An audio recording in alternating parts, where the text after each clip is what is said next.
engage with Somaliland not as an extension of another political entity.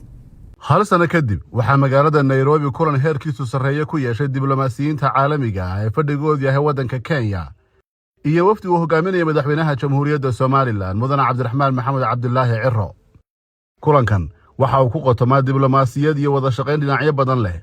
madaxweynaha Somaliland oo si mugla ugu warramay xubnaha beesha caalamka ee uu la kulmay ayaa qodob waxa uu sharaxay waxa xukuumaddiisu ay qabatay intii xilka ay haysay. madaxweynaha Somaliland waxa hadalkiisa ku bilaabay Excellencies, ambassadors, mudanayaal iyo marwooyin, safiirada, madaxda ergada diblomaasiyadda, wakiilada hay'adaha caalamiga ah, development partners, saaxiibada horumarinta iyo marti sharafta kale ee qiimaha leh. good morning. subax wanaagsan dhamaantiin. It's both a pleasure. farxad iyo sharaf weyn ayay ii tahay inaan mar kale idinku soo dhaweeyo kulankan muhiimka ah. I thank waxaan idinka mahad celinayaa sida joogtada ah ee aad ula shaqaysaan dawladda iyo shacabka Jamhuuriyadda Somaliland people of the Republic of Somaliland iyo sida aad uga soo qayb gasheen and for your presence wada xaajoodkan muhiimka at ah. this important dialogue. markii aan kal hore idinkula hadlay madashan When I addressed many of you markaasoo ahayd xilligii xilka aan la wareegay, forum shortly after assuming office, dawladdu waxay ku jirtay our bilowgii government was shaqadeeda. only beginning its work. waxaan markaas idinla wadaagay I spoke then of our determination sida ay nooga go'an tahay adkaynta nabadda, xoojinta hay'adaha dawladda iyo in kalsoonidii shacabka Somaliland nagu maamuuseen aanu u bedelno horumar qaran. the confidence placed in us by our people into a tangible national progress.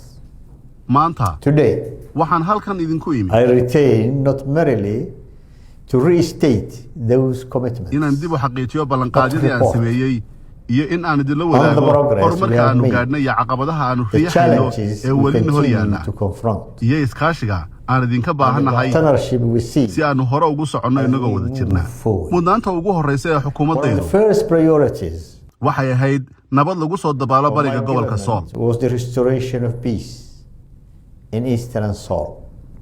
At that time, tallaabo approximately waxaanu ka bilownay 6,000 inaanu hubka ka militia dhigno members oo aanu ciidanka qaranka ku had darno voluntarily maleeshiyaadkii laid hubka down sitay oo 6,000 their gaadhaya arms iyo inaanu bulshada ka and saarno entered abaabulka colaadeed a government-led program of demobilization and military waxaan ku integration. faraxsanahay inaan maanta idin xaqiijiyo I am pleased to report that this process in geedi has socodkaasi now been successfully si completed, guul leh uu ku soo dhammaaday. and those former combatants dhammaan ciidamadiina la tababaray laguna biiriyey ciidanka qaranka and integrated into Somaliland National Army. Shortly thereafter, markii aan taas dhammaynay muddo yar kadib ayaa xasarad kale oo colaadeed waxay ka qaraxday laba beelood oo walaala ah oo ku nool gobolka Awdal. a separate conflict emerged in Awdal region between two major communities. Through sustained government dawladda, engagement, odayaasha dhaqanka traditional leadership and inclusive dialogue iyo dhinacyada kale ee bulshada ayaa si wada jir uga shaqeeyey under control. waxaana lagu guuleystay in xaaladda la dejiyo. A government-sponsored reconciliation peace conference shir dib u heshiisiina oo dawladdu ay maalgelisay ayaa hadda ka socda degmada Geerisa, was currently underway in Garissa. taas oo markhaati u ah dhaqanka soo jireenka ee Somaliland ee ku dhisan wada hadal, is-afgarad iyo is-ixtiraam. Long-standing tradition of resolving disputes through dialogue, nabadda ayaa weli ah tiirka ugu muhiimsan consensus and mutual respect. ee ay ku dhisan yihiin This dhammaan remains the himilooyinka qaran ee Somaliland. foundation upon which every other national objective must reset. I'm glad that the conference has been concluded in understanding and in positive results to consolidate the peace in the region. markii ugu horeysay ee aan idinla When kulmay I first met you, I outlined our four strategic priorities. waxaan soo bandhigay 4 mudnaanood oo istiraatiiji ah oo hagaya qorshaha horumarinta Somaliland. waxay kala ahaayeen horumarinta xoolaha, beeraha, kalluumaysiga iyo tamarta la cusboonaysiin karo. Agriculture, fisheries, and renewable energy. intii qorshayaashaas la As hirgelinayay implementation progressed, it became increasingly evident waxaa noo soo baxday oo caddaatay in qaybahan wax soo saarku aanay yeelan karin awood buuxda haddii aan lagu kabin oo aan la dhisin kaabayaal casri ah. supported by modern national infrastructure. sidaas darteed Accordingly, we expanded our priorities waxaan mudnaanta ku darnay horumarinta strategic jidadka investment in roads, biyaha water, tamarta energy, caafimaadka healthcare, waxbarashada education and communication. iyo isgaarsiinta kuwaasoo lafdhabar u ah koboc dhaqaale oo waara Sustainable economic transformation depends. markii hore At that time, aan halkan Nairobi ku kulannay waxaan idin sheegay in Somaliland arrinkeedu ahayn inay fidsato gacmo maran iyo baryo with a begging bowl. I reconfirm that position today. maanta halkii ayaan taaganahay oo waxaan ku celinayaa isla mowqifkaasi We seek waxaanu partnership, doonaynaa iskaashi not dependency. ma doonayno ku tiirsanaan waxaanu doonaynaa maalgashi We seek investment, balse ma doonayno sadaqo not charity. waxaanu doonaynaa And above all, we seek xiriir ku dhisan ixtiraam dana wadaag iyo mas-uuliyad la wada leeyahay shared interests and common responsibilities. mudanayaal iyo marwooyin Excellencies. 1 sano iyo 7 bilood kadib 1 year and 7 months later, I stand before you waxaan maanta halkan u to joogaa account for what has been achieved. inaan xog idinka siiyo dhab ahaan wixii qabsoomay guulaha ugu waaweyn waxaa ka mid ahaa Among the most consequential developments in aan aqoonsi helnay during this period has been the international recognition of Republic of Somaliland by the State of Israel oo dowladda on 26 Israa'iil ay December aqoonsatay Jamhuuriyadda Somaliland 2025. The recognition extended 26 December 2025 taasi oo noqotay aqoonsigii ugu horreeyay ee Somaliland ay ka hesho dal xubin buuxda ka ah qaramada midoobay muddo ka badan 35 sannadood by the member state of the United Nations in over 35 years. arrintani uma ahayn oo kaliya guul diblomaasiyadeed For the people of Somaliland, this was not merely a diplomatic milestone. waxay ahayd xaqiijin rasmi ah oo ku saabsan It was the affirmation of reality markhaati furka xaqiiqada Somaliland ay dhistay isla markaasina dadkeedu ay difaaceen over more than 3 decades. muddo ka badan 30 sano The response from the parties of the international community was mixed. markii la aqoonsaday Somaliland falcelinta beesha caalamku way isku jirtay oo waa ay kala duwaneyd qaar way soo dhaweeyeen halka qaar kalena ay walaac ka muujiyeen While some welcomed this historic development, others expressed reservations, even though many of the same countries inkasta oo dalalkaasi qaarkood ay xiriir diblomaasiyadeed oo dheer ay la lahaayeen Israa'iil with respect, differing perspectives, waxaan ixtiraamaynaa aragtiyaha kala duwan ee beesha caalamka in our conviction that Somaliland's sovereign status hase yeeshee waxaanu ku adkaysanaynaa in Somaliland ay mudan tahay aqoonsi ku salaysan xaqiiqooyinka muuqda ee dunida ay tustay democratic governance, dimuqraadiyadda peaceful transfers of iyo power, awood isku wareejinta nabdoon functioning institutions, hay'adaha dowladda ee shaqaynaya amni la isku halayn kariyo doorka muuqda ee ay ka qaadato xasiloonida gobolka responsible security, and a regional stability. Recognition is not aqoonsigu the conclusion of our journey. ma aha dhammaadka It safarkayaga is the natural consequence balse waa natiijada dabiiciga ah ee ka soo baxday wixii Somaliland ay muddada dheer dunida u bandhigaysay consistently demonstrated. mudanayaal iyo marwooyin Excellencies, nabaddu peace remains the first priority weli still waxay noo tahay mudnaanta koowaad ee dowladda of my government. waxaanu sii wadaynaa We continue to pursue a Somaliland own solution xalka nabadeed ee Somaliland ay ku wajahayso arrimihii colaadda ee laascaanood xalkaasi waxa uu ku dhisan yahay wada hadal dib u heshiisiin iyo is-afgarad qaran to the conflict in Las Anod through dialogue, reconciliation, and national hase consensus. ahaatee iskama indhatirayno faragelinta isa soo taraysa ee dowladda federaalka Soomaaliya ay ku hayso arrimaha Somaliland At the same time, we cannot ignore the increasing destabilizing role played by the federal government of Somalia. dowladda Soomaaliya Rather than addressing the significant halkay xoogga political saari lahayd security caqabadaha and siyaasadeed humanitarian challenges amni iyo bani aadamnimo confronting its own citizens, ee ka jira gudaha it has too Soomaaliya often chosen to externalize its internal difficulties. waxay marar badan isku dayday inay dhibaatooyinkeeda gudaha u weeciso arrimaha Somaliland by intervening Somaliland internal affairs. qaar ka mid ah saaxiibadayada beesha caalamka Some of our international partners continue to encourage ayaa weli nagu dhiiri the gelinaya resumption of dialogue between Somaliland and Somalia. inaanu dib u bilowno wada hadalladii Somaliland iyo Soomaaliya We have demonstrated our willingness to engage. marar badan In such ayaanu dialogue muujinay before. diyaargarowga arrintaasi We indeed, waxaanu wada hadallada uga qayb we galnay did so repeatedly in good si faith niyad wanaag iyo and mas'uuliyad at leh considerable practical costs. nasiib darro Unfortunately, several of the limited but meaningful agreements reached heshiisyo during kooban those balse muhiim engagements ahaa oo la gaadhay were subsequently violated by Somalia. markii dambe waa la jabiyey. The management of civil aviation waxaa tusaale cad u ah maamulka hawada iyo duulista rayidka ah oo laga heshiiyey. Contemporary example. hase ahaatee axdigii waa laga baxay. We therefore respectively ask sidaas darteed our international partners waxaan saaxiibada caalamka ka codsanaynaa inaanay dhiirigelinin wada hadal oo keliya balse ay sidoo kale dhiirigeliyaan fulinta heshiisyadii hore loo gaadhay. International partners not simply to encourage dialogue but also to encourage Somalia the compliance with agreements already reached.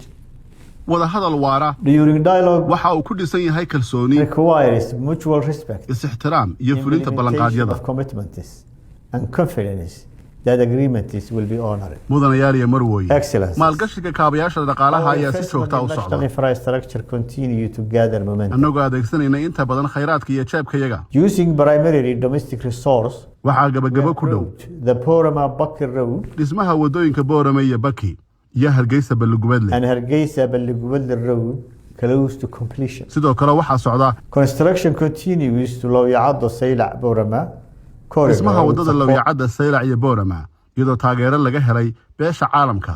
from our development partners. dhanka kale ballaarinta wadada Hargeysa ina buuxa ayaa si wanaagsan u socota. In Buxa Road is progressing steadily. mustaqbalka dhow laba mashruuc ayaa mudnaanta ugu sarreysa noole wadada Burco Oodweyne Hargeysa iyo wadada Ceelgaaba Maydh.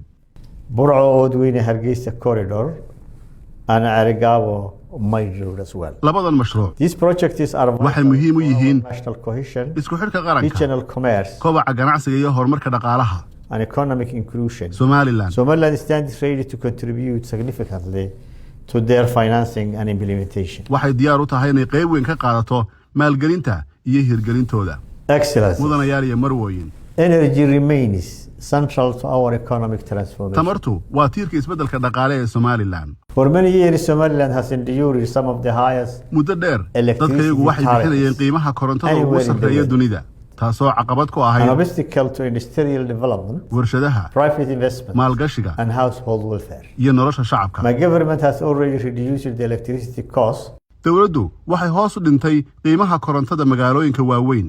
for urban cities from qiimahaasi waxaa laga soo approximately dejiyey 80 cents ku dhowaad 80 senti 59 cents per kilowatt. halkii kilowatt. Berbera, magaalada Berbera waxaa qiimuhu gaadhay 20 senti taasoo ka dhalatay maalgashi guulaystay oo dhinaca tamarta la cusboonaysiin kara ah. largely owing to successful investment in renewable energy. hadafkayagu waa in dalka oo dhan laga hirgeliyo koronto jaban la isku halayn karo oo waarta. Our objective is clear: extended, affordable, reliable, and sustainable energy across the country, and bring national electricity costs closer to Berbera model during the lifetime of this administration. Excellencies, mudanayaal iyo marwooyin, water security remains among Somaliland's most pressing long-term challenges. sugnaanta biyuhu waa mid ka mid ah caqabadaha ugu waaweyn ee muddada fog. gobollo badan oo ku yaalla koonfurta In Somaliland several regions along our southern frontier, groundwater reserves lie more than 600 meters biyaha dhulka hoostiisa mara waxay ku jiraan qoto dheer oo ka badan 600 oo mitir. soo saaristoodu waxay u baahan tahay farsamooyin casriya iyo tiknoolajiyad oo ay dheer tahay khibrad heer sare ah. sidaas darteed specialized expertise capable of identifying both the quantity and quality of available water. waxaan raadinaynaa iskaashi caalami oo naga caawin kara sahaminta iyo ka faa'iidaysiga khayraadkan muhiimka ah. And countries waxaan sidoo kale rajaynaynaa inaan wada shaqayn la yeelanno safaaradda boqortooyada Norway si looga faa'iidaysto daraasaddii ay Norway taageertay ee ku saabsaneyd biyaha dhulka hoose ee qotada dheer ee Somaliland. we also look forward to engaging Royal Norwegian Embassy regarding valuable findings generated through Norwegian supported study on deep groundwater resources in Somaliland, with the aim of ensuring that the data relating specifically to Somaliland can continue. caafimaadku waa qayb kale oo dib u habeyn ballaaran ay ka socoto. Healthcare is another area where meaningful reform is underway. sanad kasta Every year, thousands of our citizens kumanaan muwaadiniinta Somaliland seeking specialized medical treatments. ayaa dibadda ugu safra Placing adeegyo significant caafimaad oo u financial baahan burden takhasus dheeraad ah taasoo culays dhaqaale ku noqota qoysaska iyo qarankaba. About families and national economy. hadafka iyagu Our objective is to transform Hargeisa Group Hospital into a modern national referral hospital. waa in cisbitaalka guud ee Hargeysa loo bedelo cisbitaal qaran oo casri ah oo awood buuxda u leh bixinta adeegyo caafimaad oo heer sare ah. This is not simply an investment in healthcare. maalgelin caafimaad oo kaliya ma aha arrintu waa maalgelin ku saabsan karaamada muwaadinka isku filaanta qaranka iyo adkaysiga bulshada. It is an investment in dignity, reliance, self-reliance, and national resilience. Excellencies, mudanayaal iyo marwooyin, I may conclude, ugu dambayntii we have not returned to Nairobi today with a longer list of requests. maanta Nairobi lamaanu imanin diiwaan dheer oo ay ku qoran yihiin codsiyo dheeraad ah. We have returned with evidence. waxaan idinla nimi caddaymo muujinaya wixii aanu qabannay caddaymahaas oo ay ugu mudan yihiin caddaynta nabadda iyo sugidda amniga. We have returned with evidence. sida maleeshiyaad la qarameeyey Evidence of militia. iyo wadahadallo bulshada dhexdooda laga abuuray caddaynta colaado lagu dhameeyo wadahadal halkii xoog la adeegsan lahaa. Evidence of conflict is resolved through dialogue rather than force. caddaynta dimuqraadiyad Evidence of democratic governance iyo hay-ado is dastuuri ah strengthened oo sii through xoogaysanaya. peaceful constitutional institutions. caddaynta aqoonsi caalami ah oo lagu kasbaday dulqaad iyo adkaysi. Evidence of international recognition. caddaymaha waddooyin la dhisayo koronto jaban cisbitaallo la casriyeynayo iyo horumar qaran oo ku socda dadaalka iyo khayraadka iyaga. Evidence of roads under construction. Electricity becoming more affordable. Hospitals being modernized. And a national development and advancing through our own commitment and resources. The Republic of Somaliland remains committed to peace. jamhuuriyadda Somaliland waxaa weligeed ka go'an nabadda, dowlad wanaagga, xasiloonida gobolka iyo iskaashi wax ku ool ah oo caalami ah. Responsible governance and regional stability and constructive international engagement. waxa kaliya ee aanu saaxiibada beesha caalamka ka codsanayno waa codsigii hore ee aan idiin soo jeediyey oo aan ku celinayo mar What kale. we ask our friends is the same request I made when I first addressed this forum. Engage with Somaliland not as an extension of another political entity, ula macaamila Somaliland sidii dal madax bannaan oo mas'uul ah but as a responsible and capable sovereign partner. oo aan cid kale u daba fadhiyin siyaasadda awoodna u leh inuu wax ku biiriyo nabadda, amniga, barwaaqada iyo horumarka waara ee aanu wada leenahay. Together, let us build partnerships founded not on assumption, aan wada dhisno iskaashi ku salaysan waxqabad dhaba, kalsooni iyo mas'uuliyad la wada leeyahay. but on demonstrated commitment. waa mahadsantihiin. I thank you, every one of you. May God bless Republic of Somaliland and may He bless our partnership. Thank you very much.